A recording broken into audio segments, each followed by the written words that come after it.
Ang walang kapantay na martial god, unang yugto. Kabanata 21, pagtatanong sa isanda. Upang hindi maakit ang atensyon ng ibang tao at manatiling maingat, nagpasya si Protector Bay na ilipat si Lin Feng sa isa pang silid na idinisenyo din para sa mga ordinaryong disipulo, ngunit ito ay matatagpuan sa kagubatan, malayo sa maraming mga disipulo. Hindi na makapaghintay si Lin Feng at nagsimulang magtungo sa Hanman. Nang madaanan niya ang bago niyang training room, hindi man lang niya ito binigyan ng tingin at nagpatuloy sa pasulong. Lin Feng. Tumingon si Lin Feng at nakita ang isang disipulo na nakakagulat na naghihintay sa pintuan ng kanyang silid ng pagsasanay. Nainis si Lin Feng dahil ang silid na iyon ay dapat na itinatago. Ito ang sagradong lugar ng pagsasanay ng disipulo. Walang inaasahan si Lin Feng, kaya paano nila nalaman kung saan siya hahanapin? Ang disipulo ay nagkaroon pa ng kalayaan na buksan ang pinto at tumingin sa loob. Paano kung may mga pribado o kahit na mga lihim na bagay sa loob ng silid na iyon? Alam mo ang tungkol sa mga alituntunin ng sekta, bawal kang pumasok sa mga silid ng ibang disipulo. Sabi ni Lin Feng habang namumuo ang kanyang galit. Kilala niya ang disipulong iyon, ang pangalan niya ay Hao Qi. Siya ay niraranggo sa nangungunang 10 ordinaryong disipulo ng sekta. Siya rin ang namamahala sa pagtiyak na ang mga tuntunin ng sekta ay ginagalang ng mga ordinaryong disipulo. Nakilala siya ni Lin Feng dahil sa katayuan na hawak niya sa loob ng sect. Bukod dito, kilala rin niya si Lin Feng. Sa Yunhai sect, si Mo Kanglan ay isa sa mga dakilang elder. Nasiyahan siya sa mataas na katayuan. Siya rin ang may pananagutan sa pagtiyak na ang mga patakaran ng sekta ay ginagalang ng lahat. Sa Yunhai sect ang mga taong namamahala sa pagtiyak na ang mga alituntunin ng sekta ay ginagalang ay marami. May ilan na kailangang bantayan ang mga ordinaryong disipulo at ang iba naman ay kailangang bantayan ang mga elite na disipulo. Madalas inaabuso ni Hao Qing ang kapangyarihang taglay niya bilang isang alagad na namamahala sa pagpapanatili ng mga alituntunin ng sekta. Gayunpaman, hindi inaasahan ni Lin Feng na maglakas loob siyang labagin ang isa sa mga pinakasagradong tuntunin sa loob ng sekta. Siyempre alam ko ang rule na iyon. Ngunit hindi kailangang ilapat ang gayong panuntunan pagdating sa iyo, basura. Mukhang matamlay si Hao Qing. Hindi siya nakatingin ng diretsyo sa mga mata Lin Feng. Sa kanyang pag-iisip, si Lin Feng pa rin ang basurang dating siya noong siya ay nasa ikalimang chi layer. Sundan mo ako. Sabi ni Hao Qing. Wala akong oras. Nagsimulang maglakad muli si Lin Feng. Si Hanman ay nasugatan pa rin at naghihintay ng kanyang mga table tasks. Bakit niya bibigyan ng mukha si Hao Qing kung mayroon siyang mas magandang gagawin sa kanyang oras? Ha? Natigilan si Hao Qing nang makita niyang hindi siya pinapansin ni Lin Feng. Galit na galit siya at biglang naglaho ang kanyang anyo. Isang nakakabaliw na malakas na hangin ang nagsimulang umihip at isang silhouette ang lumitaw sa harap ni Lin Feng. Si Hao Qing iyon. Ipinagmamalaki ni Hao Qing ang kanyang agility technique dahil alam niya kung gaano ito kalakas, lalo na nang makita niyang nakasimangot si Lin Feng. Ang piraso ng basura ay halatang nabigla sa gayong mahusay na mga kasanayan. Gusto kang makita ng isa sa mga elder ng sekta. Hindi ka punta. Sabi ni Hao Qing sa mapanuksong tono, na para bang ginawang tanga ni Lin Feng ang kanyang sarili. Gusto akong makilala ng isa sa mga elder. Sabi ni Lin Feng na nagulat. Dahil ba sa pagpatay sa Life or Death Arena? Imposible, pinatay niya ang lahat ng nakakilala sa tunay niyang pagkatao. Dahil ba sa nangyari sa Precipice of Zango? Imposible, ayaw ni Protector kung nakumalat ang balitang iyon sa loob ng sect, hindi rin iyon gusto ni Protector Bay. Tiyak na hindi nila ipaalam ito kay Hao Qing o ipapadala siya upang kunin si Lin Feng.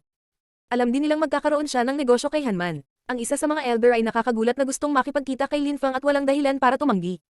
Hintayin mo ako saglit, babalik ako agad. Sabi ni Lin Feng kay Hao Qing at lumakad palayo, na muling natigilan kay Hao Qing. Nalaman ng lalaking iyon na gustong makita siya ng isang elder at naglakas loob siyang hintayin ng isa sa mga elder ng sekta.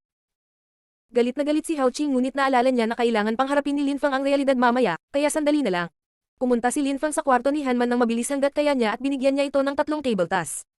Masayang tinanggap sila ni Hanman at agad sila Lamon. Binigyan siya ni Lin Feng ng 3 sa kanyang hindi mabibili na profound healing pill para matiyak na wala nang hindi gumaling sa loob ng kanyang kaibigan. Sinigurado niyang maupo siya sa tabi ng kama habang hinihintay ang kanyang paggaling. Lin Feng, pumunta ka ba sa Precipice of the Abyss? Hindi siguradong tanong ni Jing Yun habang nakatingin kay Lin Feng. Tumango si Lin Feng. Hindi siya magsisinungaling kay Hanman o kay Jing Yun ngunit kapag naalala niya ang mga salita ng mga tagapagtanggol. Tumango lang siya nang hindi gumagawa ng ingay. Alam na ni Jing Yun na naging matagumpay siya nang makita niya ang ekspresyon ni Lin Feng. Kahit papaano ay alam ni Jing Yun na siya ay pumunta sa Precipice of the Abyss, uminom ng ilang mga table tasks at bumalik. Alam din niya na kung sino man ang makapasa sa pagsusulit ay si Lin Feng. Naramdaman ni Hanman ang mga alon na dumadaloy sa kanyang katawan mula sa hindi kilalang pinagmulan. Binuksan niya ang kanyang mga mata at tumingin kay Lin Feng nang may pagtataka. Hindi siya kumibo ngunit, nagpapasalamat siya sa pagkakaroon ng napakagandang kaibigan. Nararamdaman niya ang hindi mabilang na mainit na alon ng healing energy na walang tigil na dumadaloy sa kanyang katawan. Lin Feng. Salamat sabi ni Hanman. Sa maikling panahon na kasama niya si Lin Feng ay wala nang duda na sila ay tunay na magkaibigan. Laging tatandaan ni Hanman ang pangalan ng ganoong kaibigan sa kanyang puso. Kung sakaling magbanta ang langit na parurusahan si Lin Feng, kailangan muna nilang parusahan si Hanman bilang kapalit niya. Anong tunay na kaibigan? Napatay niya si Jingfang at gusto niyang tiisin ang mga kahihinatnan, ibinahagi niya ang mga mahalagang bagay sa kanila kahit na siya mismo ang pumatay sa mabangis na hayop. Nagawa niya ring patayin si Jiang Wei at Jing Hao ng mag-isa at pagkatapos ay nagagawa ring pumunta sa Precipice of the Abyss at makapasa sa pagsusulit para lamang mailigtas ang kanyang kaibigang si Hanman. Sa mundong ito ay mahirap makahanap ng isang taong gagawa ng labis para sa isang taong matagal na nilang kakilala. Talagang pinahahalagahan ni Lin Fang ang lahat ng kanyang pagkakaibigan at ang mga taong tatawagan niyang kaibigan. Pagkaraan ng maikling panahon, naramdaman ni Hanman na halos gumaling na ang kanyang katawan. Pakiramdam niya ay gumagaling pa ang kanyang katawan. Wala nang sakit kundi ang sensasyong tumutusok sa kanyang balat. Nakakagulat na mabilis siyang nakabawi. Nakita ni Jingyun kung gaano kabilis gumaling si Hanman at nawala na ang mga pasa sa kanyang mukha. Namangha siya kung gaano kabilis ang epekto ng profound healing pill sa katawan at kung gaano ito kalakas. Ang mga tabletang ito ay lubhang kapaki-pakinabang, gayang inaasahan mula sa mga tagapagtanggol na isip ni Lin Fang nang makita niya kung gaano kabilis gumaling si Hanman. Nakangiti si Lin Fang at sa wakas ay nagsimulang magpahinga. Hanman, dahil ang bilis mong gumaling. Hindi na ako makakasama sa inyo dahil may kailangan akong daluhan. Bago umalis, kumuha si Lin Fang ng 3 tableta sa garapon at ibinigay kay Jingyun. Sinabi niya, Jingyun, kung hindi tuluyang gumaling ang kanyang mga sugat, dapat mong ibigay agad sa kanya ang 3 profound healing pill na ito. Umaasa ako sa iyo para sa gawaing ito. Lin Fang, huwag kang mag-alala, gagawin ko ang sinabi mo. Ininom ni Jingyun ang 3 profound healing pill at pagkatapos ay pinanood ang pag-alis ni Lin Feng. Sinusundan ni Lin Fang si Hao Qing habang papunta sila sa Stormy Gorge at mas tiyak patungo sa Life or Death Arena. Nakita ni Lin Fang na maraming mga disipulo ang nagtipon sa paligid ng arena. Wala siyang ideya kung ano ang maaaring mangyari at kung bakit lahat sila ay nagtipon sa ganoong lugar kung saan walang ingay ng labanan. Higit sa lahat, iniisip niya kung sinong elder ang gustong makita siya at kung anong dahilan. Patriarch, Elder Mo, dinala ko si Lin Fang. Sinabi ni Hao Qing na magalang na dinala si Lin Fang sa Life or Death Arena. Ito ang patriarch ng Yunhai sect na si Nan Gongling at ang dakilang elder na si Mo Kanglan. Halos malaglag ang panga ni Lin Feng sa mga salitang iyon. Hindi niya inaasahan na makakatagpo siya ng mga ganoong kaimportanteng tao at direktang tinawagan siya ng mga ito. Tumingin siya sa paligid at nakita niya sina Chu Zanpang at Lin Chen. Tiningnan siya ni Lin Chen na may malamig na ngiti sa kanyang mukha. Anong ginagawa niya dito? Lin Feng, alam mo ba ang mga krimen na ginawa mo? Tanong ni Mo Exi kay Lin Feng na may masama at madilim na tingin sa kanyang mga mata. Elder, hindi ko maintindihan. Sabi ni Lin Feng na umiling-iling at nakaramdam ng malamig na pawis na tumutulo sa kanyang likod. Si Mo Exi ay isang iginagalang na elder sa loob ng sekta. Naramdaman ni Lin Feng na may masamang mangyayari. Hindi mo maintindihan. Isa kang alagad at hindi mo naiintindihan ang iyong mga nakatatanda, sinasaktan mo ang iyong mga kapatid, iniinsulto ang iyong mga nakatatanda at ang iyong mga mas mahusay. Ikaw ang kahihiyan ng Yunhai sect. Isa kang kahihiyan. Ikaw ay basura. Siniguro ni Mo Exi na pagandahin ang mga paratang at siniguro pa niyang ipahiya siya dahil sa kasunduan na ginawa niya kay Chu Zanpang na iligtas ang mukha. Dahil si Lin Feng ay isang ordinaryong disipulo lamang, walang magtatanong kay Chu Zanpang kung paano niya sinadyang itapon siya. Walang gustong maalarma ang patriarch ng Yunhai sect. Pinaganda niya ang lahat ng mga akusasyong ito sa harap ng lahat at nilayon niyang paalisin si Lin Feng mula sa Yunhai sect. Sinigurado niyang mag-apply ng mas maraming pressure hanggat maaari upang hindi mapag-alitan ng isang ordinaryong alagad ang kanyang mga akusasyon. Nakakahiya, basura, nagpapawala ng mukha sa Yunhai sect. Ang mga mata ni Lin Feng ay mukhang naguguluhan at pagkatapos ay tumingin siya kay Lin Chen at naunawaan kung ano ang nangyayari. Hindi niya maintindihan si Elder Mo Exi at kung bakit siya tatayo sa panig ni Lin Chen. Kahit na hindi sikat na disipulo si Lin Feng, disipulo pa rin siya ng sect. Bakit hindi ka nagsasalita? Nakikita ninyong lahat kung gaano siya nagkasala dahil lang sa ayaw niyang ipagtanggol ang mga akusasyong ito. Malamig na sabi ni Mo Exi na nakatingin kay Lin Feng na nanatiling tahimik. Elder, inilista mo ang marami sa mga paratang laban sa akin ng walang ebidensya. Isa lamang akong ordinaryong disipulo at tila ang mga salita ng maliliit na tao ay hindi gaanong mahalaga sa pinakamakapangyarihang mga elder ng Yunhai sect. Kahit na napatunayan ko ang aking kawalang kasalanan, ako ay itinuring na nagkasala ng isang matalinong lahat na nakakaalam at nakakakita ng elder. May kailangan ba akong sabihin? Gaano kisanggit sigaw ni Mo Exi na hindi inaasahan ng mga matatalas na salita mula kay Lin Feng. Tinukoy nga, ni Lin Feng kung paano pinakitunguhan ang hamak na ordinaryong mga disipulo at kung paano maaring akusahan ng mga matatanda ang sinuman ng anumang bagay nang hindi nangangailangan ng patunay ng kanilang mga akusasyon. Naglakas loob kang sagutin ako. Isa ako sa mga elder ng sekta, ang tungkulin ko sa loob ng sekta ay tanungin ang mga disipulo sa kanilang mga krimen. Napagtanto mo ba na ang pakikipag-usap pabalik sa isang elder ng sekta ay isang krimen mismo? Kung hindi ako umimik, kunin mo ito bilang inamin ko ang kasalanan ko sa lahat ng mga akusasyon mo. Gayunpaman kapag pinili kong magsalita, inaakusahan mo ako ng laban sa isang elder na gumaganap ng kanyang mga tungkulin. Ako, si Lin Feng, ay gustong magtanong sa ganoong bias na elder, kanino ka ba talaga nagtatrabaho? Tiyak na ang Panginoon ay hindi maaaring gumala ng malayo sa kanyang masunurang maliit na aso. Sigaw ni Lin Feng. Nang dumating siya para akusahan si Lin Feng, kumbinsido na si Mo Exi sa mga krimen na ginawa niya na parabang nasaksihan niya ang mga ito. Walang makakapagpabago sa kanyang isip. Akala niya ay nagkasala si Lin Feng sa pagpapahiya sa sekta. Tinatrato niya si Lin Feng na parang hayop. Alam ni Lin Feng na pahihirapan siya ni Mo Exi anuman ang gawin niya. Ang hindi pagsasabi ng isang salita ay isang krimen, ngunit ang pagtatalo ay isang krimen din.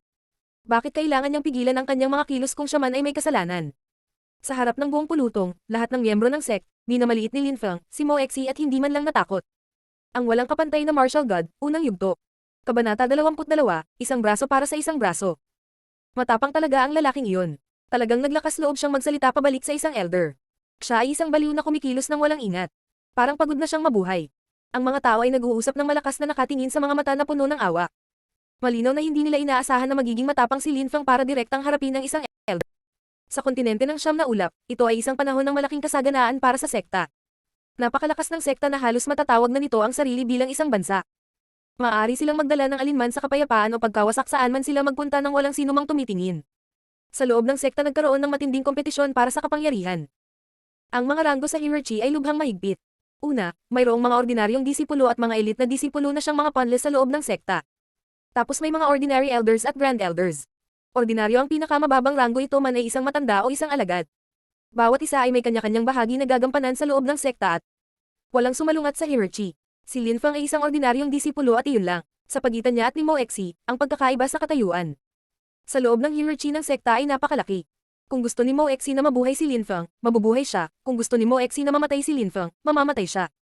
Ito ang pagkakaiba sa pagitan nila. Nagulat at napahiya si Mo Exi dahil direktang nagsalita si Lin Feng laban sa kanya at ginawa siyang tanga.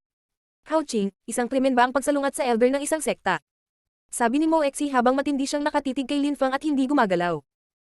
Ang pakikipagtalo sa isang kagalang-galang na elder ay ang pinakamataas na krimen at dapat siyang paalisin sa sekta. Dapat niyang baldado ang kanyang paglilinang dahil sa pagkakasala sa isang elder na may ganoong mataas na pagpapahalaga at pagkatapos ay bawiin ang kanyang posisyon sa sekta. Sabi ni Mo Exi, paano hindi naintindihan ni Hao Qing ang ibig sabihin ni Mo Exi? Paano niya palalampasan ang napakagandang pagkakataon? Elder, iniisip ni Hao Qing na si Lin Feng ay nagkasala sa lahat jim na krimen kung saan siya ay inakusahan, dapat niyang pilayin ang kanyang sariling paglilinang at dapat na paalisin sa sekta. Sabi niya nang may pilit ng ngiti. Hindi na kailangan, siya ay nagtrabaho ng husto upang makakuha ng gayong kaunting mga kasanayan, dapat kawan natin ang mga nakakaawa. Putulin mo na lang ang isang braso niya at pagkatapos ay paalisin mo na siya sa sect. Sinabi ni Mo Exi sa isang mapagbigay na tono na para bang siya ay mapagbigay kay Lin Feng. Gaano kabisyo? Kinasusuklaman siya ni Lin Feng. Akala niya ay hindi patas si Mo Exi. Sa sandaling iyon ay idinagdag si Mo Exi sa listahan ni Lin Feng at habang nabubuhay si Lin Feng ay tuluyang dumudugo ang dugo ni Mo Exi. Si Lin Feng ay inakusahan ng maraming krimen. Mapapatalsik siya sa sekta anuman ang mangyari. Kaagad siyang ibibigay kay Lin Chen bilang regalo. Natakot siya na hindi siya hahayaang mabuhay ni Lin Chen at nang nakakatakot na batang iyon kung mahuli siya. Malinaw na dumating sila upang kitilin ang kanyang buhay. Sa katunayan, ito mismo ang inaasahan ni Lin Feng. Dahil nagpadala sila ng elder pagkatapos niya, wala nang pag-asa ang sitwasyon. Mamamatay siya kung sumunod siya, mamamatay siya kapag lumaban siya. Sa landas ng paglilinang ang mga walang sapat na kapangyarihan at likas na talento ay mamamatay. Ang sekta ay hindi rin maaasahan at hindi na mapagkakatiwalaan. Ang puso ni Lin Feng ay parang salamin. Ang mundong ito, lahat ng nangyari, ang bagay na maaasahan mo ay ang iyong sariling kapangyarihan. Sandaling ito ay nagpapatibay din sa konsepto ni Lin Feng tungkol sa mundong ito, isang elder ang gustong tanggalin ang kanyang braso at paalisin siya sa sekta. Batay sa mga maling akusasyon, ngunit hindi yun mahalaga. Napatingin si Lin Feng kay Nan Gongling. Ang patriarch ng sekta ay hindi pa nagsasalita hanggang ngayon. Ayaw niyang maging bahagi ng mga nangyayari kaya dumistansya siya. Lahat ay nangangailangan ng lakas at natural na talento. Sa ngayon, hindi ako malakas which means kailangan kong ibunyag ang aking tunay na talento. Mabilis ang pag-iisip ni Lin Feng. Kung walang solusyon, dapat kong ibunyag kung ano ang ginawa ko sa precipice ng Zhangguo. Nang matalo na niya ang mga tambol, dalawang tagapagtanggol ng sekta ang nagpakita at personal na sinamahan siya pabalik sa sekta. Nagdududa pa rin si Lin Feng dahil madali lang ang pagsusulit na naipasa niya. Ang pagsusulit na naipasa niya na una niyang inakala ay hindi madali. Niloko niya ang sarili na isipin na madali lang ito dahil sa kabaitan ng mga protectors. Sa sandaling iyon, si Hao Qing ay nasa harap na ni Lin Feng na may masamang intensyon. Maraming tao ang nakatingin sa kanila. Maging ang ilang dakilang elder ay nanunood ng may paghamak sa pagbitay sa isang ordinaryong disipulo. Si Hao Qing ay nakaramdam ng kaba at pagkasabik sa parehong oras. Iyon ay isang magandang pagkakataon para sa kanya upang ipakita ang kanyang kakayahan sa mga elder. Piraso ng basura, ikaw mismo ang magpuputol ng braso. Malaki ang pagkakaiba ng lakas ko sa lakas mo. Hindi ka karapat dapat labanan. Sabi ni Hao Qing sa mayabang na tono. Nakita ni Lin Feng ang kumikislap na mga mata ni Hao Qing at nakaramdam ng inis. Si Hao Qing ay walang malakas na personalidad. Para sa isa sa mga pinakamahusay na ordinaryong disipulo, siya ay isang kalunus-lunus na mahina. Mas gugustuhin kong makita kung paano mo balak kunin ang braso ko. Sabi ni Linfang habang binubunot ang kanyang espada at mahigpit itong hinawakan sa harapan niya. Siya ay nakatayo ng mahinahon at hindi nagtangkang gumalaw kahit 1 pulgada mula sa kung saan siya orihinal na nakatayo. Para siyang bundok na hindi natitinag, wala na siyang takot na natitira. Haha, kung kailangan ganoon, ipapakita ko sa mga matatanda kung gaano ka talaga walang halaga. Sabi ni Hao Qing na halatang alam ni Linfang na hindi puputulan ang sariling braso. Ilang sandali ang nakalipas ay pinahiyan niya si Linfang at ipinakita ang kanyang sarili na maaway na magkakaroon ng malaking epekto sa mga matatanda. Dancing Wind. Agility Technique. Si Hao Qing ay nawala sa isang iglap. Sumasayaw na hangin. Agility Technique. Na-master na niya ang kanyang agility technique hanggang sa perpekto. Mabilis ang mga galaw niya na parabang sumasayaw sa hangin. Ang kapwa-alagad na si Hao Qing ay kabilang sa 10 pinakamahusay na ordinaryong disipulo. Ang kanyang mga diskarte sa liksi ay namumukod denji para sa isang tao sa loob ng ordinaryong mga disipulo. Paano makikipagkompetensya sa kanya si Linfang? Nakakatayo pa ang lalaking iyon at mukhang kalmado. Naghahanap siya ng kamatayan, tapos na ang laban na ito. Ang mga tao ay nakatingin kay Hao Qing na kasing bilis ng hangin. Ang daming tao. Si Hao Qing ay isa sa pinakamahusay na ordinaryong mga disipulo. Noong ginagamit niya ang kanyang agility techniques, kahit na ang mga mas mataas sa rangkang kaysa sa kanya, ay hindi napantayan ang kanyang bilis. Nang makita ni Mo Exi ang agility technique ni Hao Qing, ngumiti siya ng may kumpiyansa ng ngiti. Tila muling tumaas ang lakas ni Hao Qing. Inaasahan niyang si Hao Qing ay magiging isa sa 5 pinakamahusay na ordinaryong disipulo ng sekta sa simula ng susunod na taon upang si Mo Exi bilang kanyang guro ay magkaroon din ng reputasyon. Matalo man ni Hao Qing si Linfang o hindi iyon kailanman itinuring ni Mo Exi bilang isang mapagkakatiwalaang tanong. Si Linfang ay nasa ika-8 chi layer lamang. Tinansya niya na makakagawa lang si Linfang ng 3 galaw bago hinawakan ni Hao Qing ang kanyang braso, nang hindi nakikita ni Linfang ang kanyang mga galaw. Sa mga taong naruroon, nakalulungkot na tila si Linfang lang ang naniniwala na siya ang mananalo, lahat ng iba ay handa na makita ang dugo ni Linfeng. Itinaas niya ang kanyang espada gamit ang isang kamay lamang at hindi gumagalaw na parang bundok. Si Hao Qing ay napakabilis at hindi huminto sa pagsasayaw sa magkatabi sa paligid ni Linfang. Sa sandaling iyon, isang malakas na sumisipol na hangin ang lumitaw at ang mga damit ni Linfang ay parang bandila sa hangin. Ang kanyang mahabang buhok ay lumilipad sa lahat ng direksyon, ngunit hindi pa rin siya kumikibo.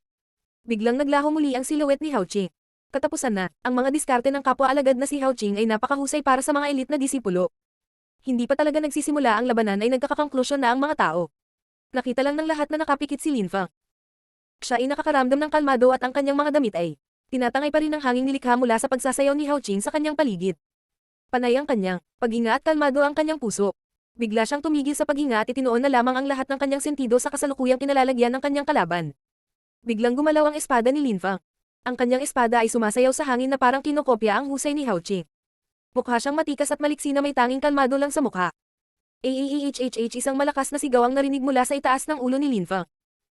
Biglang napuno ng mapapang enerhiya ang kapaligiran at ikinagulat ng marami sa mga nanunood. Masyadong mahina sinabi lang ni Linfang ang dalawang salitang ito. Ang kanyang espada ay kumikinang pa at walang batik. Pagkatapos noon, ang buong pulutong ay nakakita ng dugo sa lahat ng direksyon. Napasinghap ang buong karamihan sa gulat. Hindi maisip ang kanilang tinitingnan. Hindi man lang nakaganti si Hao Qing laban kay Linfang. Natalo siya. Ito ay isang madaling panalo para kay Linfang. Naputol niya ang isa sa mga braso ni Hao Qing sa isang strike sa panahon ng agility technique ni Hao Qing. Paano ito posible? Paano nagawa ni Linfang iyon? Sigaw ng ilan sa mga ordinaryong alagad. Labis silang nagulat lalo na't marami sa kanila ang nakarinig sa reputasyon ni Linfang at natinawag siyang basura ng maraming ordinaryong disipulo. Paano niya naputol ang isa sa mga braso ni Hao Qing sa isang pag-atake sa kaunting pagsisikap? Ang lahat ng ordinaryong disipulong ito ay hindi malinaw na nakita kung paano umatake si Linfang ngunit ang mga elite na disipulo ay malinaw na nakita. Napakabilis ni Linfang sa paggamit ng kanyang espada kaya nagawa niyang humiram ng lakas mula sa hangin at pinutol ang braso ni Hao Qing. Para sa maraming nanonood ay tila ang hangin mismo ang pumutol sa braso bago pa man umabot ang espada. Isang tibak na maaaring sumanib sa hangin at humiram ng lakas nito. Ang Xingchen Pavilion ba ay may ganoong kakayahan sa espada? Tanong ni Nan Gangling dahil ito ang unang pagkakataon sa kanyang buhay na nakakita siya ng ganoong bagay. Napakaganda ng paglalaro ng espada ni Linfang. Ito ay talagang matukoy bilang perpekto. Hindi siya gumamit ng anumang hindi kinakailangang lakas sa kanyang pag-atake. Sinundan niya ang hangin at pinutol ang isa sa mga braso ni Hao Qing. Ito ang eksaktong layunin ni Linfang na para bang gusto niyang kitilin ang buhay ni Hao Qing, nagawa niya sana iyon sa isang hit bago pa makariyak ang sinuman. Si Linfang ay hindi nagsanay ng anumang partikular na kasanayan para sa kanyang espada na sumanib sa hangin. Isa lamang itong pananaw na nakuha niya noong siya ay nasa precipice ng Zanggo, napagtanto niya na ang espada, ang langit pati na ang lahat ng bagay sa loob ng nilikha, lahat ay may puwersa na magagamit. Ang espada ay may puwersa ng espada, ang hangin ay may lakas ng hangin. Ginamit lang niya ang lakas ng hangin iyon. Sinundan niya ang hangin gamit ang kanyang espada na lumikha ng pagsasanib sa pagitan ng espada at hangin at pagkatapos ay malinis na hiniwa ang braso ng kanyang mga kalaban. Hindi ba't gumagamit siya ng lakas ng hangin? Tanong ni Nanggang Ling na isinasaalang-alang ang posibilidad na iyon. Ngunit agad niyang tinanggihan ang ideyang iyon dahil nasa ikawalong layer pa lang ng Chi si Linfang, paano niya mauunawaan kung ano ang gamit ng lakas ng hangin. Ang isang cultivator ng Chi layer ay hindi maaaring gumamit ng mga puwersa mula sa mga elemento. Tanging ang mga cultivator na nakarating sa layer ng Ling Chi at ilang mga henyo lamang ang nakagamit ng puwersa ng mga elemento. Kung gustong gamitin ng isang cultivator ng Chi layer ang mga puwersang iyon, magagawa lang niya iyon gamit ang kapangyarihan ng kanyang espiritu. Ang isang cultivator ay maaaring gumamit ng mga puwersa lamang sa pamamagitan ng paggamit ng kanyang espiritu ngunit sa panahon ng laban na iyon, si Linfang ay hindi man lang pinakawalan ng kanyang espiritu. Naging malakas ang basurang iyon. Kaya pala naging baliw siya. Gayunpaman sa ganang akin, ang basurang iyon ay tulad ng dati, isang basura pa rin. Hindi iyon magbabago ngayon. Naisip ni Lin Chen na nakakita kay Linfang na pinutol ang braso ng kanyang kalaban sa isang hit at isang pagtatangka. Siya ay nasa Ling Chi layer at ang kanyang espiritu ay lumalakas at nasa bingit ng paggising. Siya ay may yelo at apoy na universal na espiritu. Ang maliit na basurang iyon, si Linfang, ay hindi katugma sa kanya. Si Mo Exi ay mukhang labis na napahiya sa sandaling iyon. Inatasan niya si Hao Qing na putulin ang braso ni Linfang at hindi niya akalain na puputulan ni Linfang ang isa sa mga braso ni Hao Qing nang walang kahirap-hirap sa isang hampas. Para siyang sinampal sa mukha. Kinailangang mamatay ni Linfang. Hindi napansin ni Linfang ang mukha ng lahat. Kalmado lang ang itsura niya gaya ng dati. Maingat niyang ibinalik ang kanyang espada sa kanyang scabbard. Tumingin siya kay Hao Qing na nasa lupa, nakaluhod at hindi nakaramdam ng kahit kititing na awa. Nanatili lang siyang hindi kumikibo na parang walang nangyari. Isa sa nangungunang 10 sa loob ng karaniwang ranggo ng mga disipulo. Malinaw na noong sinabi mong hindi ako karapat-dapat na ipaglaban ay hindi ka handang mawalan ng sariling braso. Nakatingin si Linfang kay Hao Qing nang mapanukso at sinabing, hindi ko talaga maintindihan kung bakit mo hinahayaan ang iyong sarili na maging ganoon kamayabang kapag ikaw ay napakahina, mahihiya ako kung ako ang iyong guro. Ang walang kapantay na martial god, unang yugto. Kabanata 23, The Terrifying Shadow. Ginagamit ni Hao Qing ang kanyang kabilang kamay upang takpan ang dagwang sugat kung saan naroon ang kanyang braso. Walang tigil ang pagbuhos ng dugo mula sa sugat at sa pamamagitan ng kanyang mga daliri upang bumuo ng puddle sa sahig. Mukha siyang takot na takot at hindi niya matanggap kung paano nawala ang braso niya. Nakakabigla ang eksena kaya walang makapaniwala sa kanilang nakita. Ikaw, swerte siguro. Kung wala kang ganoong swerte noon. Sabi ni Hao Qing habang nakatingin kay Linfang sa masamang paraan. Sa sandaling iyon ay naniniwala pa rin siya na hindi siya natalo ni Linfang at ang lakas ni Linfang ay lubhang mas mababa kaysa sa kanya. Ang lahat ng nangyari nang bigla niyang iwagayway ang kanyang espada ay tiyak na swerte, paano niya malalaman kung nasaan si Hao Qing? Maswerte lang si Lin Fenggat noong naglalazlas siya ng hangin ay hindi sinasadyang natama ng braso. Hindi lang si Hao Qing ang nag-iisip ng ganoon, maraming ordinaryong disipulo sa karamihan ang may parehong pagsasanay.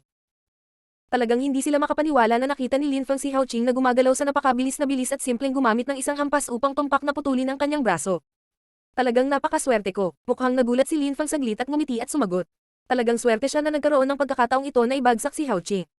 Sa susunod, hindi na ako magpapakatanga sa iyo at hindi kita bibigyan ng pagkakataong gumanti, sabi ni Hao Qing na naglalakad ng hindi matatag. Tumayo siya kay Linfang at lumipat sa pulutong ng mga disipulo. Ang kanyang braso ay malinis na naputol at hindi ito isang pinsala na maaari niyang iwan ng walang tulong medikal. Ang kanyang sugat ay nangangailangan ng tulong medikal sa lalong madaling panahon kung hindi siya ay mawalan ng buhay kasama ang kanyang braso. Napakaraming dugo na ang nawala sa kanya kaya nahirapan siyang tumayo. Sana ay hindi ka maging kasing tanga na hamanin ako sa susunod. Sabi ni Linfang na walang lakas at umiiling. Hindi pa rin tinanggap ni Hao Qing ang katotohanan na siya ay natalo at iniuugnay ang tagumpay ni Linfang sa swerte. Sa ganoong uri ng ugali ay babalik siya para sa paghihiganti at sa huli ay mawawala ang kanyang kabilang braso. Naglakas loob pang sakta ng isang alagad na namamahala sa pagharap sa hustisya kapag hindi ginagalang ang mga alituntunin ng mga sekta. Walang ibig sabihin ng sekta sa iyo, malinaw sa iyong mga mata na nakikita mo kami bilang isang bagay na hindi mo dapat igalang. Muli na namang sinisisi ni Mo Exi si Linfang, inaakusahan siya ng anumang naisin niyang umayon sa kanyang mga pangangailangan noong panahong iyon. Habang nakangiti, sinabi ni Linfang kay Mo Exi. Madaling bigyan ng masamang pangalan ng aso at pagkatapos ay bitain siya. Kung naiintindihan ko ng maayos ang ibig mong sabihin, sinasabi mo na dapat hinayaan ko siyang putulin ang braso ko at pagkatapos ay mapatalsik sa sekta at higit pa doon dapat nasa puso ko pa rin ang sekta. Hindi mo ba naisip na ang iyong pagsusuri sa sarili ay katawa-tawa at nakakatawa, Elder? Pinipilit ni Linfang si Elder Mo, gusto nilang lahat na putulin ang kanyang braso pagkatapos ay paalisin siya sa sekta at higit pa rito ay gusto nilang pakialaman niya ang pagbibigay sa sekta ng paggalang na nararapat dito. Hinangaan ni Linfang si Mo Exi sa kanyang kakayahang magsabi ng mga katangahang bagay ng may tuwid na mukha. Patriarch, pinapayagan ba akong magdagdag ng isang bagay sa nasabi na, tanong ni Linfang na hindi pinansin muli si Mo Exi. Kung may isang tao na may kapangyarihang gumawa ng mga desisyon sa sitwasyong ito, tiyak na si Nanggang Ling iyon.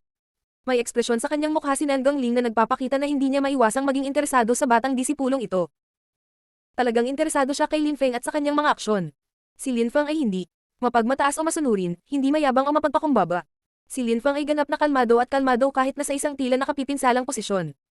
Iyon ang eksaktong ugali na kinakailangan upang maging isang mahusay na cultivator at upang mapabuti ng may paglundag sa landas ng paglilinang. Maaari kang magsalita, sabi ni Nan Gangling na tumango. Patriarch, sinabihan akong pumunta dahil gusto ng isang elder na makipagkita sa akin ng personal. Pagdating ko, narinig ko kagad na inakusahan ako ng elder ng iba't ibang bagay, lalo na sa pagiging nagkasala nagdudulot ng kahihiyan sa pangalan ng mga sekta at nawalan ng mukha ang sekta. Tinawag niya akong kahihiyan ng sekta at isang kapirasong basura. Kapag sinubukan kong magbigay ng paliwanag para ipagtanggol ang sarili ko, tinawag niya agad ako at sinasabing kinukontra ko siya. Dahil pinili kong ipagtanggol ang aking pagiging inosente, gusto niyang maputol ang braso ko. Gusto ko sanang itanong, hindi ba't si elder mo, na gumawa ng kanyang desisyon batay sa kanyang sariling opinyon, ay nagkasala sa pagpapahiya sa sekta at naging dahilan upang mawalan ng mukha? Bilang isang elder na namamahala sa pagtiyak na ang mga patakaran ay iginagalang, hindi ba siya dapat na kumatawan sa sekta sa pagharap sa hustisya, sa halip na itaguyod ang kanyang sariling kawalang katarungan? Ang matalas at tumpak na mga salita ni Lin Fang ay nagulat sa buong pulutong na ngayon ay talagang naniniwala na siya ay nabaliw. Mapangahas. Isang malakas na chi ang nakapalibot kay Lin Fang kung saan siya nakatayo. Labis na kinasusuklaman ni Mo Exi si Lin Fang kaya gusto niya itong patayin doon sa lugar bago pa siya mawalan ng mukha sa mga salitang ito ng mga batang disipulo. Hindi ako matapang. Gusto ng sekta na talikuran at paalisin ako nang hindi mahanap ang katotohanan sa likod ng mga akusasyon. Bakit hindi maging mapangahas pa rin? Nais kong tanungin ka, elder mo, ang mga krimen na inaakusahan mo sa akin, sino ang nagsabing ginawa ko ang mga ito noong una pa lang? Si Lin Fang ay nakangiti at ganap na kalmado, hindi siya natakot na harapin si Mo Exi. Basura ka. Sinasaktan mo ang sarili mong kapamilya, pinapahiya mo ang mga nakatatanda. Hindi ka ba maglakas loob na aminin ito? Sabi ni Lin Chen sa malamig na tono. Kaya ganyan yan. Nakikita ko, nakangiting sabi ni Lin Fang. Mukhang sa kanya nang galing ang mga krimen na. Inakusahan ako ni elder mo. Pinsan ko ang nagsabi sa iyo ng lahat ng ito, tama? Oo, ano? Sabi ni Mo Exi na ang mamamatay tao na intensyon ay lumalakas at lumalakas sa kaibuturan ng kanyang puso. Kahit na hindi sina Lin Chen at Chu Zanpang ang nakapatay ng suntok, hinihiling pa rin nila ang kanyang kamatayan. Kehe, dahil inamin mo, elder mo, may gusto sana akong itanong sa iyo sa harapan ng patriarch. Nakinig ka sa kanyang panig ng kwento upang akusahan ako ng iba't ibang krimen, ngunit ikaw ba ay elder ng Yunhai sect o elder ng Haoyu sect? Pangahas ka, matapang nahihiyain ako, isang iginagalang na elder sa loob ng sekta. Pipalayan ko ang iyong paglilinang ngayon. Alisin ang daan. Wala nang puwang para sa pag-uusap. Natapos na ni Mo Exi ang kanyang pasensya. Ang pagpayag kay Lin Fang na magsalita ng ganoon tungkol sa kanya ay naging dahilan upang tuluyang masira ang kanyang katalinuhan at reputasyon bilang isang elder. Lahat ng tao dito alam kung ano ang tama at kung ano ang mali. Kaya lang hindi ako elite na disipulo sa loob ng sekta, kaya hindi ko maipagtanggol ang sarili ko. Ang mga malalakas lamang ang iginagalang. Kung gusto mong pilayin ang aking paglilinang, gawin mo na lang, hindi na kailangan gumawa ng walang batayan na gawa-gawang mga kaso laban sa akin. Habang sinabi iyon ni Lin Fang, hindi siya tumigil sa pagtingin kay Nan Gangling. Kung pinigilan ni Nan Gangling si Mo Exi sa pag-atake, si Lin Fang ay magiging disipulo pa rin ng Yunhai sect sa kanyang puso kahit na siya ay pinatalsik. Gayunpaman kung hahayaan siya ni Nan Gangling na umatake noon. Mabilis na sasabihin ni Lin Fang sa kanila ang nangyari sa Precipice of Zango. Pagkatapos sa panahon ng kalituhan, tatakas si Lin Fang, dahil maaari itong maging mapanganib para sa kanya at hindi na niya gugustuhin maging disipulo ng Yunhai sect. Kung ayaw ng sekta kay Lin Fang, bakit kailangan niya ang sect? Si Lin Fang ay walang kahit kititing na pagkaalipin sa kaibuturan ng kanyang puso at buto. Hindi siya kailanman magiging alipin ng sinumang tao habang siya ay nabubuhay. Maingat na pinag-iisipan ni Nan Gangling ang lahat ng nangyari. Papalapit si Mo Exi at naghahanda ng mabilis na salakayin si Lin Fang. Binibigyang pansin ni Nan Gangling ang ekspresyon ng mukha ni Lin Fang. Nakatitig siya sa ganap na kalmadong mga mata ni Lin Fen na may intriga. Ang kanyang kalooban at determinasyon ay napakalakas. Siya ay nananatiling ganap na kalmado kapag nahaharap sa panganib. Tsaka maganda naman ang natural na kakayahan niya. Maaari siyang sumali sa mga elite na disipulo sa loob ng ilang taon. Maaari siyang maging isang napakahalagang tao sa loob ng sekta at balang araw ay maaaring mangailangan tayo ng talentong gaya niya. Si Mo Exi ay isang iginagalang na elder. Ang kanyang mga nagawa sa landas ng paglilinang ay himak. Ang kanyang likas na talento at pagsusumikap ay gumaganap din ng isang mahalagang papel sa kanyang pag-unlad. Maaari niyang akyatan ang hierarchy sa hinaharap. Kahit na ang nangyayari ngayon ay kasalanan ni Mo Exi, siya ay isang elder pagkatapos ng lahat at bukod pa, siya ay anak ni Mo Kanglan. Isinasaalang-alang ni Nan Gangling ang lahat ng nangyari at kinakalkula ang kanyang tugon sa napakabilis na bilis. Siya ang patriarch ng sekta. Ano man ang problema, dapat niyang palaging malinaw na makilala ang mga bagay at maunawaan ang mga pakinabang at kawalan ng paggawa ng isang bagay. Kung ang isang bagay ay maaaring maging kapaki-pakinabang sa sekta, dapat itong gawin, kung ito ay hindi ka nais-nais para sa sekta, kung gayon hindi ito dapat gawin. Ito ang simpleng pag-unawa na sinundan ng lahat ng patriarka. Siyempre alam niya na nagkamali si Mo Exi tungkol sa mga patuloy na problema. Ang problema ay kung pipigilan niya si Mo Exi sa pag-arte, ito ay katulad ng pagpapawala sa kanya ng mukha. Kung hahayaan niyang umatake siya, mararamdaman niya ang malaking kawalan para sa sekta sa kanyang puso. Bukod pa rito, wala siyang ibang pagpipilian kundi isaalang-alang din si Mo Kanglan at hindi rin siya masisiraan ng mukha. Pagkatapos ng lahat, si Mo Kanglan ay may katayuan bilang dakilang elder sa loob ng sekta. Nagbigay siya ng heroic services sa sect. Bilang paghahambing, nariyan si Lin Feng na tiyak na may ilang potensyal ngunit siya ay tunay na isang hindi gaanong halaga kumpara sa mga matatanda. Ang mga pag-aalinlangan ni Nangang Lin ay nagpatawa kay Lin Feng sa kanyang sarili dahil sa paniniwala niya sa sekta. Natawa siya sa sarili niyang kamangmangan. Kahit na natalo niya si Hao Qing, isa sa 10 pinakamahusay na ordinaryong disipulo, si Lin Feng ay isa pa ring ordinaryong disipulo sa paningin ng lahat, bukod pa si Mo Exi ay isang iginagalang na elder ng sekta. Paano mapapawala ni Nangang Lin si Mo Exi dahil kay Lin Feng? Hindi masyadong malakas si Lin Feng kaya hindi niya dapat ilagay ang kanyang sarili sa mga mapanganib na sitwasyon. Sa kanilang isipan, kasalanan ni Lin Feng ang pagiging hindi sapat na lakas o pagkakaroon ng sapat na talento para protektahan. Ignorante na bata, sabi ni Mo Exi, habang papalapit siya kay Lin Feng. Ang mga salitang ito ay tumusok sa eardrums ni Lin Feng. Ang kanyang ngiti ay nagpahayag ng kanyang mamamatay tao na intensyon, gusto niyang patayin si Lin Feng. Isa siyang ordinaryong disipulo, wala nang iba pa, talagang magiging walang ingat ang pangangahas na kalabanan si Mo Exi. Patay na si Lin Feng. Sigaw ng mga alagad sa karamihan. Ngunit masisisi lamang ni Lin Feng ang kanyang kawalan ng kapangyarihan. Nakakaawa na hindi ko mapilayan ang kanyang paglilinang sa aking sarili. Sabi ni Lin Chen habang malamig na nakangiti. Ito ay isang hindi inaasahang sitwasyon para kay Lin Chen ngunit ang resulta ay pareho, yun pa rin ang mga huling sandali ni Lin Feng. Isang malakas na enerhiya ang nagparalisa kay Lin Feng. Nakatayo ang buhok sa buong katawan. Ibubuka na sana niya ang kanyang bibig, ngunit sa pagkakataong iyon ay naglaho ng hindi nag-iiwan ng bakas ang puwersang umaapi sa kanya sa buong katawan. Ha? Natigilan si Lin Feng. Iyon ay hindi inaasahan. Paanong biglang maglaho ang puwersang iyon? At saka, paano ito mawawala sa ganoong paraan ng hindi nag-iiwan ng bakas? Si Mo Exi ay hindi malayo kay Lin Feng ngunit sa sandaling iyon ay huminto siya sa paglalakad patungo kay Lin Feng. Ang mga pupils ni Mo Exi ay dilat na parabang nakakita siya ng hindi maisip. Higit pa rito, isang makadyos na lakas ang nang-aapi sa buong katawan ni Mo Exi. Hindi maintindihan ng maraming tao kung bakit tumigil si Mo Exi. Si Nangang Ling at si Mo Kanglan ay lahat ay namangha sa mga pangyayaring ito. Ito ay si Lin Feng ay nakatingin sa ekspresyon ni Mo Exi at pagkatapos ay tumingin sa kanyang katawan.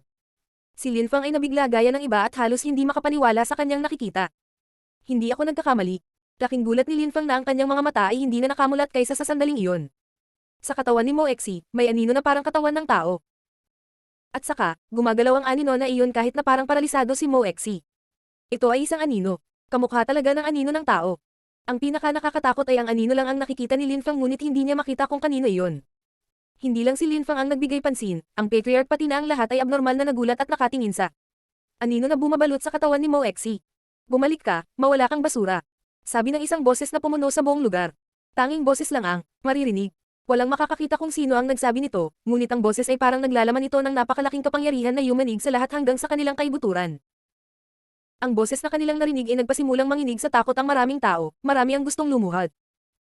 Ang anino na iyon na lumabas sa kawalan ay natakot sa lahat ng naruroon at ang kanilang mga katawan ay nagmamakaawa na makatakas na may halos primal instinct. Ang walang kapantay na martial god, unang yugto. Kabanata 24, isang malakas na puso. Bumaba si Mo Exi at nakita ang madilim na anino na gumagalaw sa ilalim ng kanyang balat. Binigyan siya nito ng malamig na sensasyon na dumadaloy hanggang sa kanyang gulugad. Anong uri ng bangungot na bagay ito na gumagalaw sa ilalim ng balat ng biktima nito? Pakiramdam niya ay wala na siyang kontrol sa sarili niyang katawan. Halos hindi maigalaw ni Mo Exi ang kanyang katawan sa ilalim ng kapangyarihan ng anino. Pakiramdam niya ay may lalaking nakaharap sa kanya at ginagamit ng lalaking iyon ang kanyang lakas para maparalisa siya sa anino ngunit hindi niya matukoy kung nasaan siya o kung sino siya. Para bang wala siya. Siya talaga iyon. Sabi ni Nangang Ling na kumikislap ang mga mata. Natigilan siya. Hindi siya makapaniwala na ang kumokontrol sa anino ay nasa loob talaga ng katawan ni Mo Exi. Biglang lumabas ang anino sa likod ni Mo Exi. Mo Exi, bumalik ka na, sigaw ni Mo Kanglan. Isa siya sa mga dakilang elder ng Yunhai Sect, paanong hindi siya matatakot sa kanyang nasaksihan. Siya ay 60 taong gulang na at may malawak na kaalaman tungkol sa mga pamamaraan ng mga cultivators sa loob ng mundo at alamang maraming uri ng mga espiritu. Alam niya ang tungkol sa pinagmulan ng anino at eksakto kung gaano kadelikado ang sitwasyong ito. Ito ay isang espiritu ng anino. Ito ay isang napakamisteryoso ngunit mapanganib na uri ng espiritu. Sinasabi na kung ang isang cultivator ay may espiritu ng anino at ito ay nagising, ang cultivator na iyon ay maaaring tumagos sa katawan ng iba at ganap na makontrol ang mga gawain ng katawan. Ang ilang makapangyarihang espiritu ay maaari pang huminto sa paghinga ng isang tao habang nasa loob nito, na pinipilit silang masuffocate nang hindi maipagtanggol ang kanilang sarili. Ang pinaka-nakakatakot na bahagi ng isang cultivator ng anino ay ang katotohanan na kapag nasa loob na ng iyong katawan, paano mo sila atakehin nang hindi nagdudulot ng pinsala sa iyong sarili. Sa bawat pag-atake maaari kang maging sanhi ng anino ng walang pinsala ngunit pahinay ng iyong sariling mga depensa laban sa anino. Ang espiritu ng anino ay maaaring magdala ng takot sa kahit na ang pinakamatigas na labanan na magsasaka. Kung ang mayari ng shadow spirit ay masama at gustong pumatay ng tao, napakadali para sa kanila na gawin iyon. Walang sino man ang gustong masaktan ng may-ari ng isang espiritu ng anino anuman ang kanilang antas ng paglilinang. Talagang ayaw ni Mo Kanglan na masaktan ng kanyang pamilya ang isang shadow cultivator. Napaatras ng ilang hakbang si Mo Exi habang mukhang sobrang putla. Wala siyang magawa. Laking gulat niya sa nangyari sa kanya, tuluyan na siyang nilamon ng napakalakas na kapangyarihan. Pagbati aking kapwa cultivator, hindi ko alam kung sino ka o kung paano ka namin matutulungan, pero susubukan namin. Ano ang nagdadala sa iyo sa amin? Tinanong ni Mo Kanglan ang anino na gumagalaw sa lupa. Akala niya ang taong kumokontrol sa anino ay nasa parehong lugar ng anino. Alagaan ang iyong sect at hindi ang iyong sariling mga personal na sama ng loob, huwag mong subukang tingnan kung saan mo maaaring samantalahin ang ibang tao sa loob ng sekta at ang mga miyembro ng sect ay magagawang panatilihin ang kanilang mukha. Muling umalangaw ang boses sa kapaligiran. Sa banayad na simoy ng hangin, ang anino ay biglang nawala sa paningin. Nakakatakot. Lahat ng tao sa karamihan ay maaaring nadama ang kanilang puso sa kanilang lalamunan. Sa puntong ito ay mahirap para sa sinumang huminga. Masyadong mapangapi ang aura at ang espiritu ng anino ay nakakatakot. Sino ang lalaking iyon? Sa madaling sabi, parang direktang kausap niya ang patriarch. Maririnig ang mga usapan sa paligid. Ito ay dapat na isang tao na nagbabantay sa pinakamahusay na kapakanan ng sekta ng palihim. Ito ang dahilan kung bakit siya nasangkot dahil nagbibigay kami ng isang disipulo sa ibang sekta. Ang mga dakilang elder ng sekta ay nakakagulat na wala ring alam tungkol dito. Parang may tinatagong dragon ang Yunhai sect. Si Nan Gangling ay may mapait na ngiti sa kanyang mukha. Isang tao lang ang nakakaalam kung kanino pagmamayari ang anino at siya iyon. Nang maisip ni Nan Gangling ang kanyang ginawa, nakonsensya siya. Tinitimbang niya ang mga kalamangan at kahinaan ng iba't ibang mga posibilidad at sineseryoso niya ang kanyang posisyon sa loob ng sekta. Palagi niyang sinisikap na gawin ang lahat para sa kapakanan ng sekta ngunit kahit papaano ay nakalimutan niya ang reputasyon ng sekta noong panahong iyon. Masyado siyang nag-aalala tungkol sa mga personal na pakinabang at pagkalugi, nang hindi sinasaalang-alang ang sekta sa kabuuan. Chu Zanpang, tapusin na natin ang araw na ito. Mangyaring ipadala sa iyong ama ang aking pinakamahusay na pagbati. Sabi ni Nan Gangling habang nakatingin kay Chu Zanpang. Tapusin para sa araw na ito. Natigilan si Lin Chen. Paano siya makakaalis at pakakawalan si Lin Fang? Senior pakiusap. Sabi ni Lin Chen sa mahinang boses na nagpapahayag ng pagkabalisa. Pagkatapos ay ngumiti si Chu Zanpang at sabi, Patriarch Nan Gangling, pumunta ako sa Yunhai sect dahil sa tingin ko marami kang mga henyo at magiting na cultivator sa loob ng iyong sekta. Talagang anabangan ko sila. Hindi ko alam kung sino, sa lahat ng mga disipulo ng sekta, ang gustong magsanay sa akin. Maaari kaming magpalitan ng mga pointer at tiyak na makakatulong ito sa aming dalawa na magkaroon ng mga insight. Kahit na ang mga salita ni Chu Zanpang ay parang katamtaman at magalang, wala siyang ibang pagpipilian kundi ang magsalita sa ganoong paraan. Gusto niyang hikayatin ang sekta na makipaglaban at mawalan ng mukha. Naunawaan ni Lin Fang ang lahat, naging malinaw ang lahat. Naunawaan niya ang dahilan kung bakit pumunta si Lin Chen at ang mukhang masamang tao sa Yunhai sect. Ang junior patriarch ay Chu Zanpang, sikat ka sa buong bansa, alam ng lahat ang pangalan mo. Ang aming mga disipulo sa Yunhai sect ay kailangang magsanay ng husto upang makibahagi sa isang balanseng pakikipaglaban sa iyo. Kung may pagkakataon para sa isang laban, ikalulugod kong ipaalam sa iyo at maaari kang bumalik sa oras na iyon. Patriarch Nan Gangling.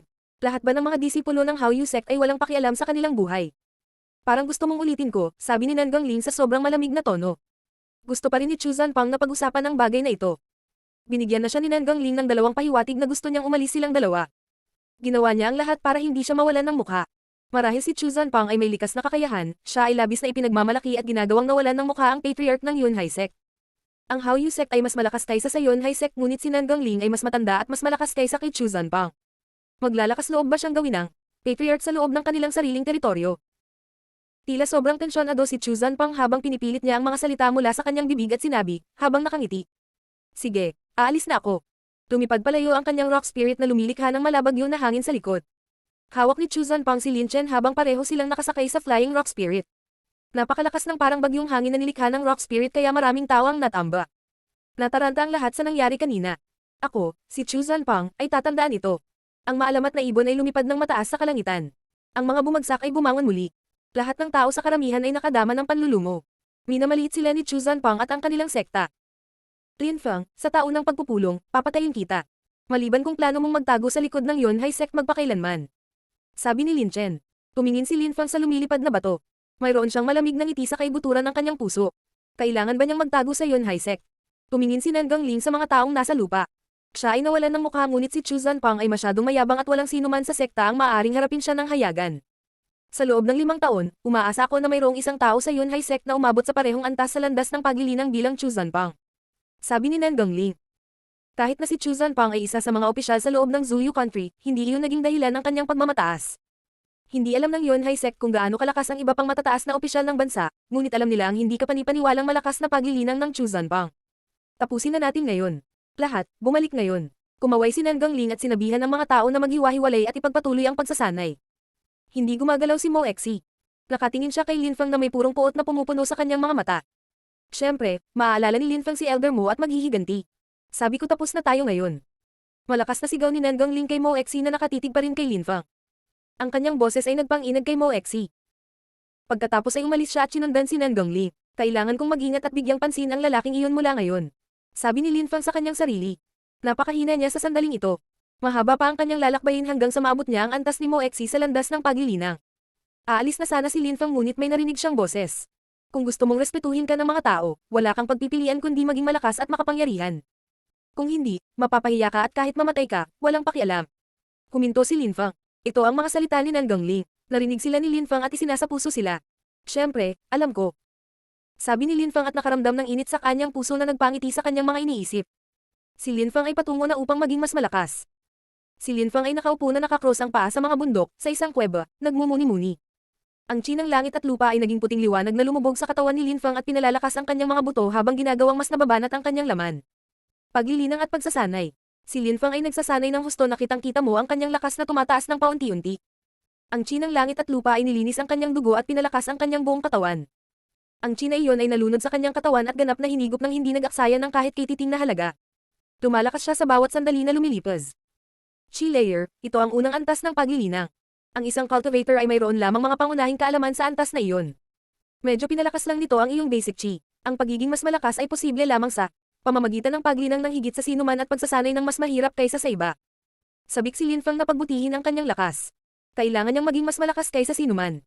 Sabik siyang makalusot sa layer ng Ling Chi. Saka lang siya magiging elite na disipulo. Mapipilitan ng lahat na igalang ang kanyang kapangyarihan noon.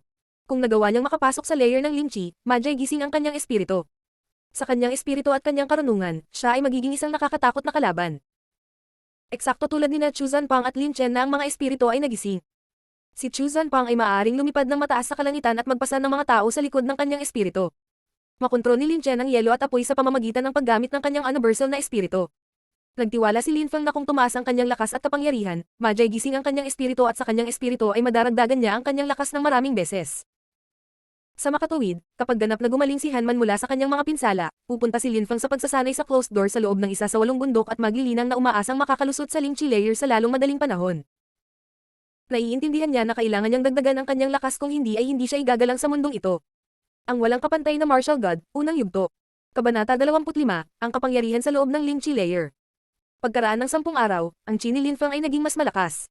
May maningning na parang gatas na puting aura sa paligid niya habang nakaupo siya at nagmumuni-muni. Sa labas ng kanyang training cave ay may 2 silhouette sa di kalayuan na palapit ng palapit sa kuweba kung saan nililinang ni Lin Feng. Ito ay napakagandang lugar. Napakapayapa at tahimik. Ang lugar na ito ay magiging lubhang kapaki-pakinabang sa aming paglilinang. Sabi ng binata na nakakita sa kuweba. Hindi niya napigilan ang sarili kung hindi mapangiti ng mapait. Sir, dito ba tayo mag-practice? Akala ko ayaw mong mag-practice. Sabi ng babaeng nakatayo sa tabi niya na nagninangning ng sex appeal. Nakasuot siya ng isang manipis na pulang damit na tila isang banayad na apoy na yumakap sa lahat ng kanyang mga kurba, siya ay lubhang kaakit-akit. Kehe, kapag kasama ko ang napakagandang Zuer at may napakagandang tanawin sa paligid, hindi ba mas masaya na idiin kita sa pagitan ng aking mga paa kaysa gumawa ng isang bagay na nakakatamad na parang pagsasanay? Ang binata ay hindi kapani-pani walang payat at mapatla, hindi siya mukhang isang cultivator. Ang dalagang nakasuot di masikip na pulang damit ay tumingin sa binata na may bahid ng panghahamak. Hindi niya tinanggihan ang pagkakataong magsanay.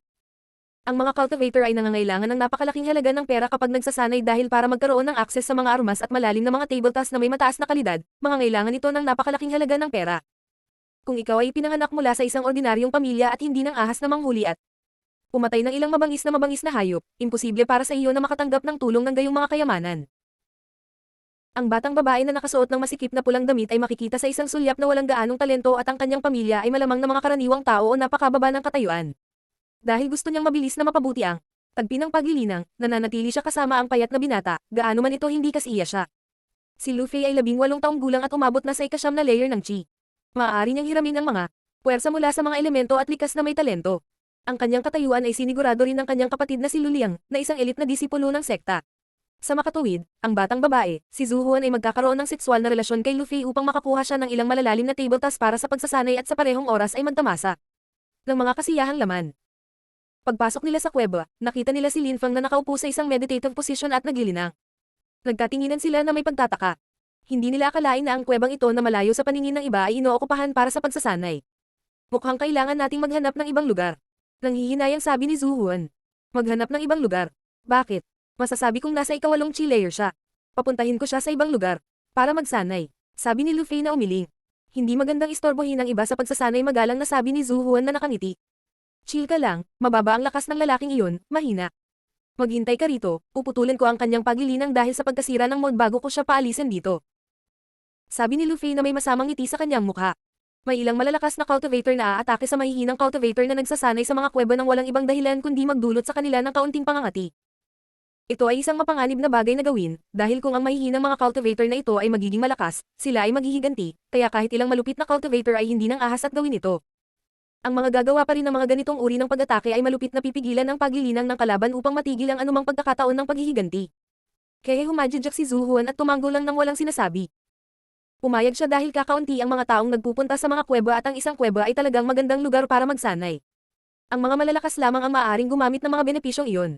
Bata, gising na, sabi ni Luffy sa malamig na panunuya habang nararamdaman ang chi ni Linfang.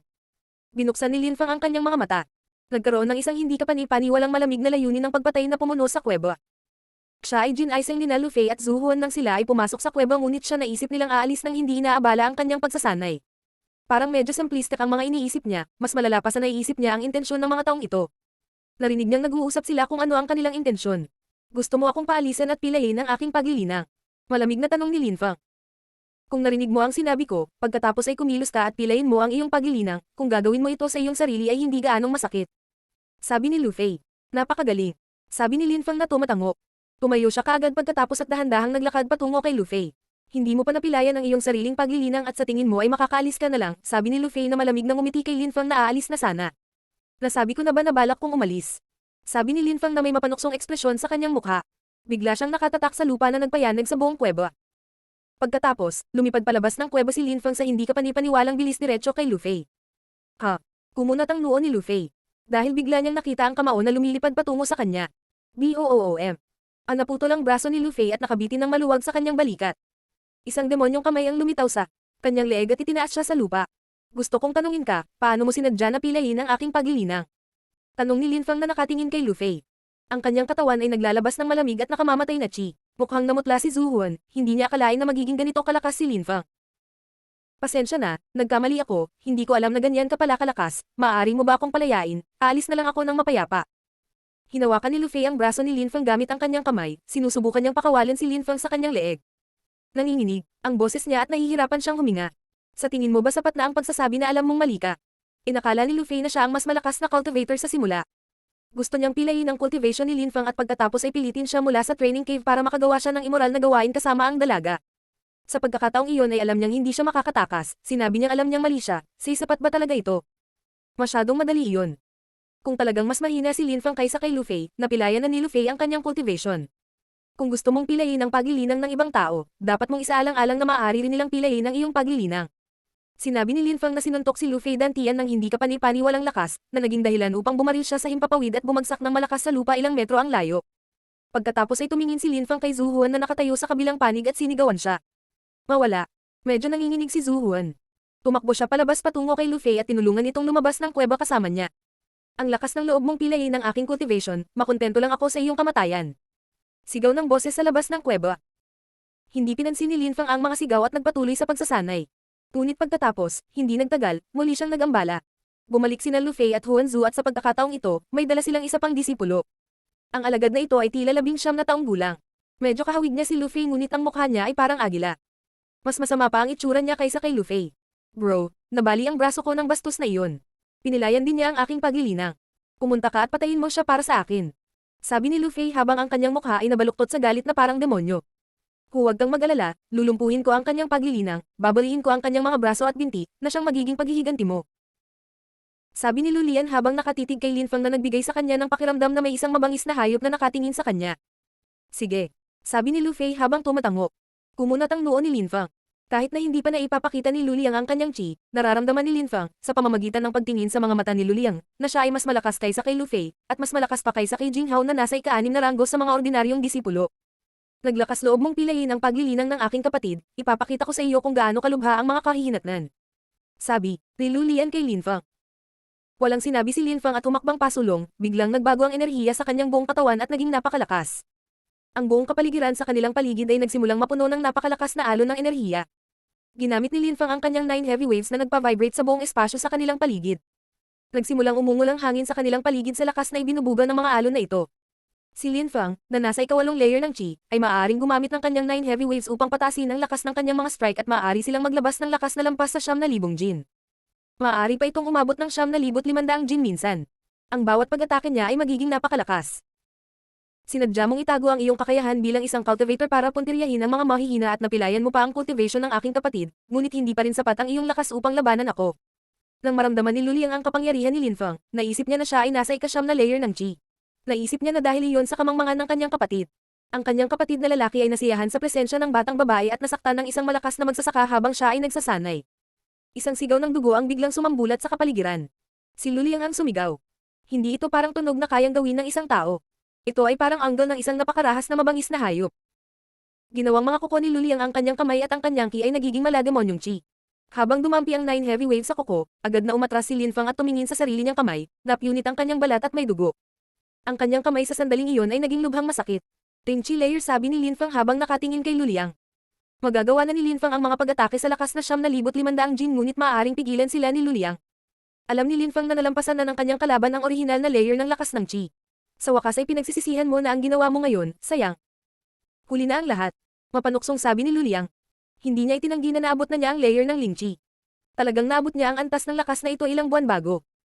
Napakalakas niya. Kapag pinakawalan ang kanyang chi sa labas ng kanyang katawan, maaari niyang lubos na mapataas ang kanyang kapangyarihan. Ang isang cultivator ng chi layer ay walang pagkakataon laban sa isang cultivator ng Ling Chi layer. Nagsisisi talaga ako. Nagsisisi ako na hindi ko pinatay si Lu Fei kanina at iniligtas ang kanyang kalunos-lunos na munting buhay.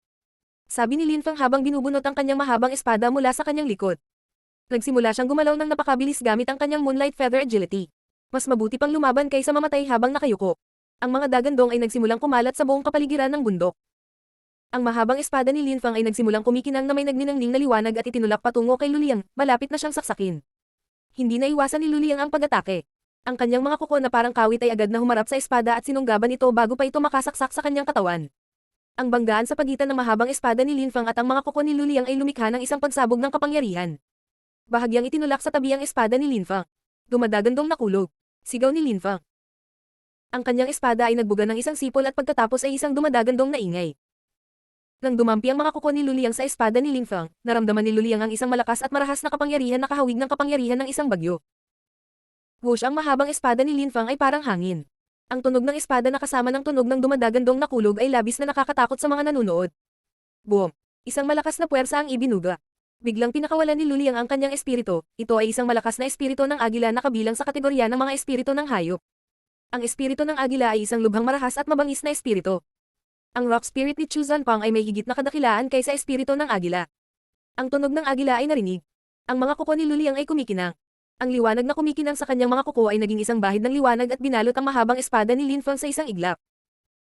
Hindi ka maaaring makipagkompetensya sa isang tao ng Ling Chi layer sa antas ng iyong lakas. Sabi ni Luliang na, kumikislap ang mga mata. Nakaramdam siya ng pananakot ni Linfang kaya naman pinakawalan niya ang kanyang espiritu. Dahil nakapasa si Linfang sa pagsusulit sa Precipice of Zango, ang kanyang Roaring Thunder ay mas malakas kaysa dati. Kahit na si Linfang ay nasa ika-8 layer lamang ng chi, siya ay kasing lakas ng iba pang mga cultivator ng ika-9 na layer ng chi salamat sa kanyang mahusay na pag-atake. Talagang pinagkadalubhasaan niya ang lahat ng kanyang kakayahan.